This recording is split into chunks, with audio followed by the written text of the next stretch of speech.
रज़ा हैदर साहब, ये एक नई सिचुएशन आए रोज़ बनती है और अब उसने अमेरिका ने ये कहा है कि हम वो तमाम जहाज़ जो आएंगे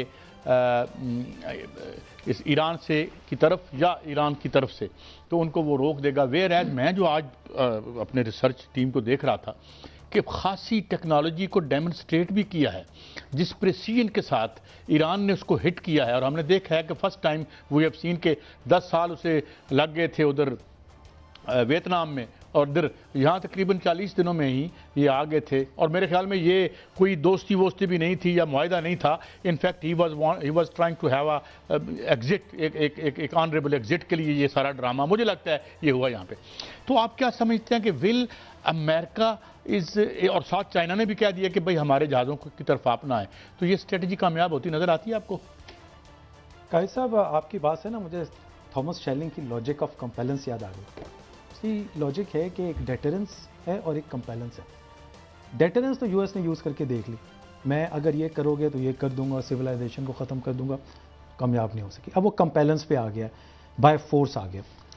मेरा ज़ाती ख्याल है जो डोनाल्ड ट्रंप का जो कल का ट्वीट है ना, उसको अगर हम एनालिसिस करें उसका, तो मैं उसको 4 हिस्सों में ब्रेक करता हूँ। पहले में तो उसने कहा कि हमारी बड़ी अच्छी नेगोशिएशंस हुई लेकिन एक्सेप्ट न्यूक्लियर नहीं हो सके। दूसरे में उसने नेवल ब्लॉकेड की बात की। तीसरे में उसने एक थ्रेटनिंग लैंग्वेज यूज़ की अगेंस्ट ईरान। और चौथे में उसने इंटरडिक्शन की भी बात की, यानी अगर कोई इंटरडिक्शन जोन में आ जाएगा तो हम उसको इंटरडिक्शन भी करेंगे, यानी कि एनी शिप इंटरनेशनल वाटर्स में, which is although not legal. Legality में आप नेवल ब्लॉकेड जो है नहीं कर सकते इंटरनेशनल वाटर्स में, स्पेशली जहाँ पे स्टारवेशन का इशू। और ये तो इशू है भी स्टारवेशन का। अगर ऑयल ब्लॉक हो जाता है, आज भी यूएनडीपी की एक रिपोर्ट है जिसमें उसने कहा है कि million of people will go starve अगर ये कंटिन्यू रही जंग। तो इस लिहाज से लीगैलिटी तो इसकी आउट हो जाती है। बट एनीवे चले, वॉर है, कुछ भी हो सकता है, इसको हम ले लेते हैं। आपका सवाल है कि ईरान का क्या होगा। मेरा ये ख्याल है ज़ाती कि ईरान इसको ना एक स्ट्रेटेजिक तरीके से फाइट करेगा इस वॉर को, स्पेशली एसिमेट्रिक वॉरफेयर, क्योंकि एसिमेट्रिक वॉरफेयर है और वो लेके भी इसी तरह चलेगा, जिसमें बेस्ट तरीका होता है हिट एंड रन और लॉन्ग को वॉर को प्रोलॉन्ग करना, ताकि ये सस्टेनेबल ही ना रहे यूएस के लिए कि इतना बड़ा ब्लॉकेड आप सस्टेन कर ही नहीं सकते। सेकेंडली, ईरान के पास बहुत अच्छे ड्रोन बोट्स हैं, फास्ट बोट्स हैं, ड्रोन्स हैं। और ये मिजेट सबमरीन्स क्या हैं हमारे लोगों के लिए? जी, मिजेट सबमरीन्स, जिसमें वो नीचे से बिल्कुल जाके हिट करती है, fast moving. Are they effective? Very effective. इसके अलावा आप देखें तो जो वो कहते हैं मल्टीपल कैरियर है, मुख्तलिफ किस्म के औजार हथियार ये कैरी कर सकती है। जी, मल्टीपल होते हैं डिपेंडिंग अपॉन द रेंजेस उसमें। और इसमें जो है ना, ईरान की स्ट्रेटजी ही यही होगी, क्योंकि देखिए फ्रंटल वॉर तो ईरान के लिए डेफिनेटली वो कैपेबिलिटी तो नहीं है जो यूएस की है नेचुरल, और ज़रूरत भी नहीं है उसकी। और ज़रूरत भी नहीं है। उसने इस वॉर को सस्टेन करना है, लॉन्ग करना है, थकाना है। ठीक, इतने बड़े रीजन को ब्लॉकेड करना with so many ships, destroyers, इतना आसान नहीं होता। लेकिन रजा साहब, आपने जो बात की अभी समुद्री नाकाबंदी को गैर कानूनी कहा है, बिल्कुल ये गैर कानूनी होगी अगर की गई, क्योंकि जंग भी गैर कानूनी थी, जो कि अमेरिका ने हमला कर दिया, ईरान ने हमला, इजराइल ने ईरान पर हमला कर दिया, उसको भी पूरी दुनिया गैर कानूनी कह रही है।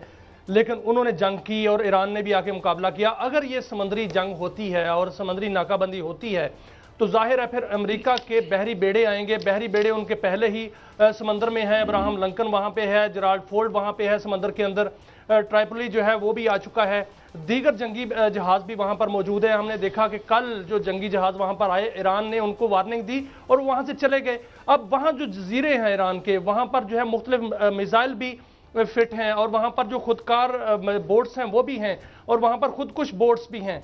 तो क्या अमेरिका जो है वो जंग लड़ लेगा जो समुद्री जंग है, और क्या ईरान जो है वो बोट्स और वो मिसाइल ईरान अमेरिकी जंगी जहाज़ों को नुकसान पहुंचा सकते हैं?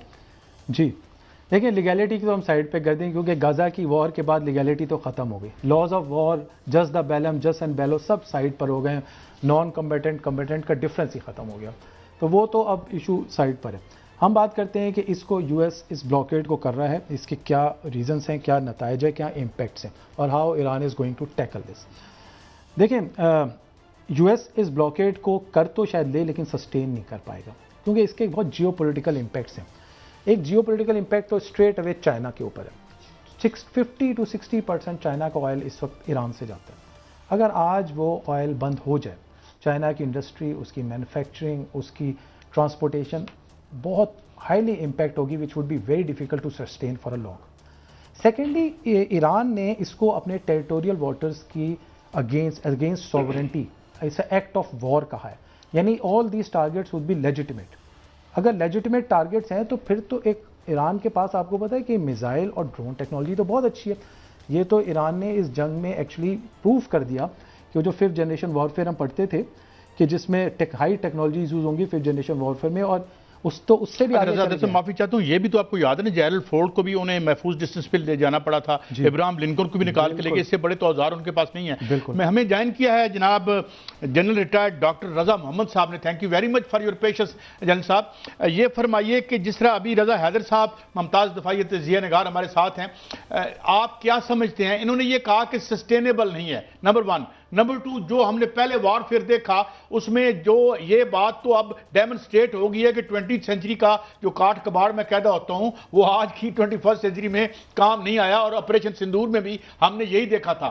तो क्या America is inviting more risk, और जो उसके रिस्क के अलावा जो उसकी एक है, अगर वहां पे हिट हो जाते हैं उसके 1-2 जहाज ब्लॉकेड के दरमियान, तो क्या ये भी है? और क्या चाइना टॉलरेट करेगा, और चाइना के पास क्या है? और फिर जो मैंने खास तौर पर अर्ज किया कि साइबर टेक्नोलॉजी उसके पास है, जीपीएस को वो मिसगाइड कर सकता है, ये बताया जा रहा है, और ये हमने इसका डेमोन्स्ट्रेशन ऑपरेशन सिंदूर में भी देखा है। आप कैसे इसको देखते हैं कि क्या नतीजा निकलेगा अगर ये जंग शदीद होती है? जी, कैसा मियाँ साहब और रजा हैदर साहब और आपके व्यूअर्स के लिए अस्सलाम वालेकुम। मैं रिवर्स ऑर्डर में बात करता हूँ जी। पहले तो चाइना की बात करते हैं। जहाँ तक Chinese involvement in the war का ताल्लुक है, ज़ाहिर है वो डायरेक्ट तो नहीं करेंगे, लेकिन उसका जो अज़्म है चाइना का वो यही है, और जो चाइना ने ओवरशर्स दिए हैं, जो स्टेटमेंट्स आई हैं कि इसको सीज़ फायर जो है वो टूटना नहीं चाहिए, वॉर को एस्केलेट नहीं होना चाहिए। जहाँ तक टेक्नोलॉजी का ताल्लुक है, यस आप सही कह रहे हैं कि टेक्नोलॉजी जो है, ख़ासकर जो इलेक्ट्रॉनिक मेजर्स होते हैं, काउंटर मेजर्स होते हैं, जो क्लाउड और श्राउड होता है जो टेक्नोलॉजी के साथ क्रिएट किया जा सकता है, और फॉल्स इमेजेस, तो ये सारा कुछ पॉसिबल है।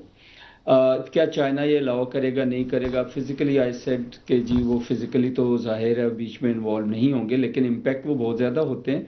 और ये रज़ा हैदर साहब जो हैं वो फरमा रहे थे कि जी के उसका इम्पैक्ट जो है क्या होगा, वो आपको भी पता है, मुझे भी पता है। तो चाइना के लिए एक बहुत बड़ा टेस्ट और ट्रायल होगा, इसलिए चाइना नहीं चाहता कि ये जो ब्लॉकेट की सिचुएशन आए। अभी आते हैं ब्लॉकेट की तरफ और थ्रेट्स और उसके जो काउंटर उनकी तरफ।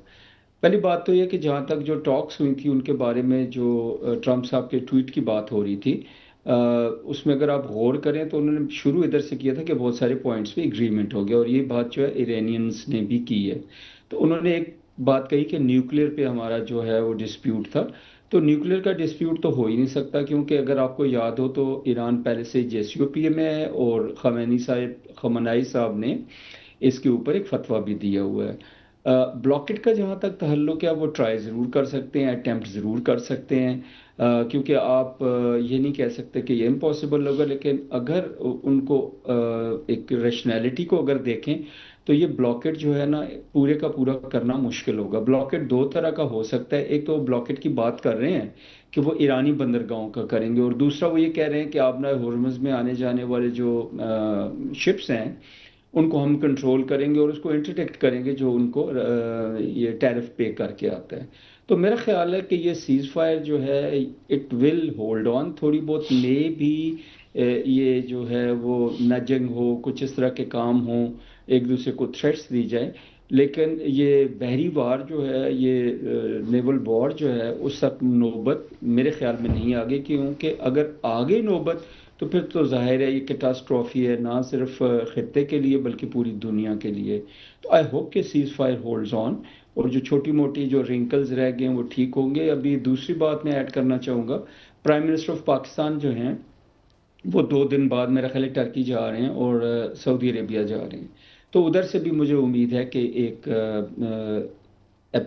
जो है सपोर्ट आएगी, और ये जो पीस टॉक्स हैं, ये जो पॉज आया हुआ है, ये रिकंटिन्यू करेंगे। और मेरा ख्याल है बैकडोर कोई ना कोई बैकडोर राब्ते ज़रूर चल रहे होंगे, और जो इफ़हाम तफ़हीम हो गया है उनको वो सीमेंट करेंगे।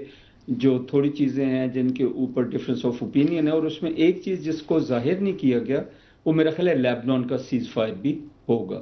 तो इन चीज़ों के ऊपर भी आई होप कि मैं पॉजिटिवली सोचता हूँ कि हो जाएं।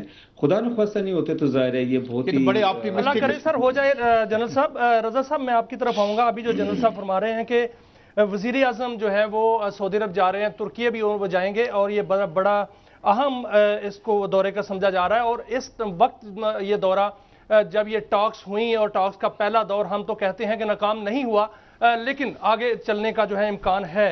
और इस वक्त जो है ये दौरा जो है बड़ा अहम है और पाकिस्तान की जानिब से वहाँ पर जो J-17 थंडर जो है उसका भी एक दस्ता पहुँचाया गया। वहाँ पर फौजी भी वहाँ पर मौजूद हैं और मजीद जो है वो खबर आ रही है कि फौजी हमारे जाएंगे। और तुर्की में वज़ीर आज़म का जाना इस वक्त जब तुर्की ने बाकायदा तौर पर ये धमकी दी है कि अगर ईरान पर हमला किया तो इजराइल पर हमला कर देंगे। सर हमारी बात जो हो रही थी समुद्री नाकाबंदी की, इस वक्त 7 बज चुके हैं। 7 बजे के पाकिस्तानी टाइम पर नाकाबंदी का ऐलान किया गया है कि नाकाबंदी करेंगे। अभी जनरल साहब ये कह रहे थे कि चीन जो है वो बराह रास्त नहीं आएगा, लेकिन अगर चीन का जहाज रोका गया, क्योंकि चीन वहां से तेल लेता है, वहां से तेल जो है वो खरीदता है, अगर उनका जहाज रोका गया तो चीन का क्या रद्द-ए-अमल होगा? क्या वो मज़ाकरात करेगा या वो एक्शन करेगा? दूसरा जो ईरानी टेक्नोलॉजी की बात हो रही थी, जो कायद साहब अभी कह रहे थे कि ईरान के पास ऐसी टेक्नोलॉजी है, साइबर टेक्नोलॉजी, कि वो अमरीकी जहाज़ों को गुमराह कर सकते हैं, किसी ऐसी सतह पर, ऐसी जगह पर ले जा सकते हैं जो कि बड़ी ही खतरनाक हो सकती है। और जो हम अमरीकी ईरानी हथियारों की बात कर रहे थे उस पर भी फरमाइएगा कि अगर समुद्री जंग होती है तो ईरान किस तरह जो है वो अमरीकी जो जहाज़ हैं उनका मुकाबला करेगा। जी मियाँ साहब, आपके सवाल को मैं 2 हिस्सों में कर लूँ। चाइना को देख लेते हैं, फिर ईरान की टेक्नोलॉजीज़ को। देखिए, चाइना की पॉलिसी कभी भी डायरेक्ट इंटरवेंशन की नहीं रही, ख़ास तौर पे मिलिटरीली। लेकिन ये जो हिट इस ब्लॉकेट से आएगी वो डायरेक्टली चाइना के जो स्ट्रिंग ऑफ पर्ल्स है, जिसमें मलाका आ जाता है, अम्बतोता है, गवादर है, हुरमज़ है, जबोती है, जिसे मंदब हम कहते हैं, ये पूरी एक स्ट्रिंग ऑफ पर्ल्स है जहाँ से ऑयल का रूट गुजरता है। ख़ास तौर पे चाइना के शिपिंग रूट्स हैं ये, और इनमें से किसी एक का भी ब्लॉकेज जो है वो इम्पैक्ट करता है। इसी की वजह से तो चाइना BRI में और सीपेक है। सीपेक की इंपॉर्टेंस ही यही है कि वो मलाका को बाईपास करता है, और मलाका जो है इंडोनेशिया, मलेशिया, जहाँ पे इस वक्त अमेरिकन इन्फ्लुएंस है। तो इसी तरह हुरमज़ भी उसी तरह वाइटल, सब ने शुरू में बात की कि 50 to 60% ऑयल वहाँ से जा रहा है। लेकिन मैं फिर भी समझता हूँ चाइना डिप्लोमेटिकली आएगा, direct intervention militarily as per जो हिस्टोरिकली चाइना उस तरह नहीं करता, हमेशा वो डिफेंसिव में रहा है, कभी इस तरह ऑफेंस नहीं करेगा। जहाँ तक बात है ईरान की कैपेबिलिटीज़ की, टेक्नोलॉजी का, देखिए ईरान ने कई साहब भी इस पे बात करना चाह रहे थे, जिसको हम 5th जनरेशन वॉरफेयर कहते हैं ना, इसके 3 कोर एलिमेंट्स होते हैं। एक होता है इमर्जिंग टेक्नोलॉजीज़, दूसरा होता है साइबर अटैक, और तीसरा आता है साइकोलॉजिकल अटैक। साइकोलॉजिकल में ये मीडिया और हम सब डिसइंफॉर्मेशन और मिस इन्फॉर्मेशन भी आ जाता है। ये ईरान इससे बढ़कर आगे जा रहा है। उसने क्लासिकल 5th जनरेशन वॉरफेयर की है, जिसमें emerging technologies like drones, missiles को इफेक्टिवली यूज़ किया है।